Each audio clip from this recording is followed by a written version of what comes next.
Talagang pupuruhan ko yung ilong mong sabog na sabog. Tuwing sumising nga to sa Bicol, kulog ng kulog. Yung tunog talagang kulob na kulob. Pag yung kulangot niya nahulog sa bato, yung bato, durog na durog. Tignan mo naman kasi, ang payat ng itsura mo. Sobrang lampa putek. Pati yung anino mo may ubo. Sobrang nipis putek. Halos wala ka ng buhay.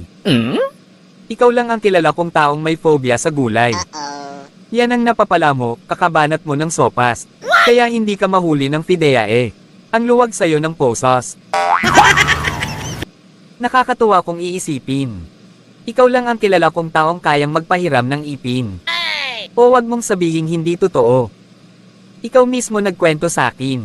Pinapahiram mo yan sa lolo mo pag nahihirapan siyang kumain. Tindigan palang halata mo na yung laman loob. One time nga nagpa-x-ray to. Putek tinapatan lang ng lighter yung likod. Sa sobrang haba ng baba mo pare, parang sapatos ng duwende. Tuwing nag-iinuman kayo ni Itay, yan ang pinambubukas nyo ng bote. Alam nyo anong karime ng baba ni pare? Logo ng Nike. Yan ba yung maraming pangarap? Pangarap maging astronaut, dancer, writer. Putek ang dami mong gusto. Basta ako isa lang ang gusto ko. Huwag matupad mga gusto mo. Pero tol, gusto kitang pasalamatan. Kasi yung huling punta namin sa Kabanatuan, pinasalubungan mo kami. Oo, mabait tong si Tropa, kahit ganyan yan. Binigyan kami niya ng langgonisang mas mataba yung tali sa laman. Lap trip yung langganisa nyo. Ang kapal ng tali, parang lubad sa barko. Tapos adik pa yan. One time magkakasama kami sa Paranaque. Si Tropa sabog na sabog, nakita ko sa gilid ng poste. E di pa simple ko tong pinanood. Putek to inaaway yung anino niya.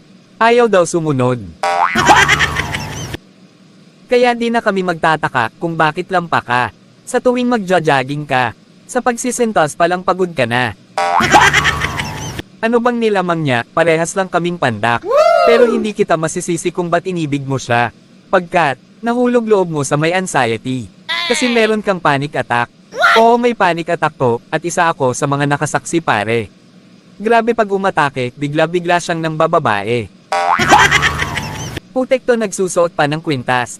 Kala mo talaga ginto. Yung van nyo wala ng gulong, wala pang pinto. Putek ka isa kang ogag. Ako daw ay magnanakaw na bobo pa. Ikaw ay mas bobo. Kasi pumasok to sa bahay, tas ninakaw niya aso. Hindi ka mukhang taong bakal, mukha kang batang talyer. Oh shit! Kasi tignan nyo naman. Kulay niya pa lang. Ano ba tatak ng higaan mo, super kalan? E di ba super gangster ka bay? Pag naglakad-lipad kamay, sobrang gangster. Pag siya'y namatay tugtog niya. We don't die, we multiply. Ikaw sobrang payat mo. Hindi ka natataba kahit anong gawin mong pilit. Sobrang gaang. Putek pag natutulog to naka-seatbelt.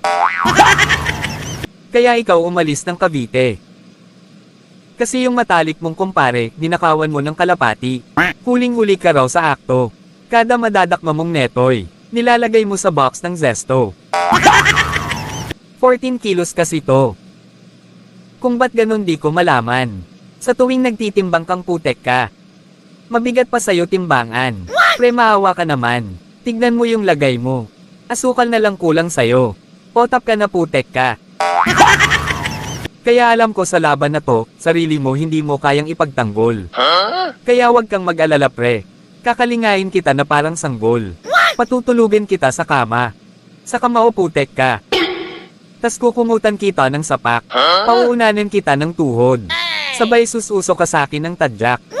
Ipagtitimpla kita ng gatas na hinaluan ko ng lason. Matulog ka ng maaga ha. Para patay ka na sa hapon. Magaling kang mag-rhyme scheme, multis, jokes, bars. Halos perpekto ka na tol. Oo, lahat ng hinahanap namin. Nasa Lazada yan, Team Ang. RBF Pabustan. Guys, follow for more.